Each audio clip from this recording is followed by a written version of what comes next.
حضرت عبداللہ بن عمر رضی اللہ عنہما سے مروی ہے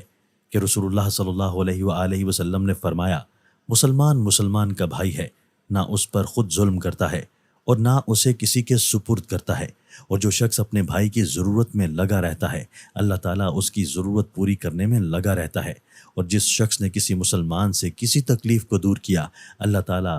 اس سے قیامت کی تکالیف میں سے کسی تکلیف کو دور کرے گا، اور جس شخص نے کسی مسلمان کی پردہ پوشی کی اللہ تعالیٰ قیامت کے دن اس کی پردہ پوشی کرے گا۔ حضرت انس بن مالک رضی اللہ تعالیٰ عنہ سے مروی ہے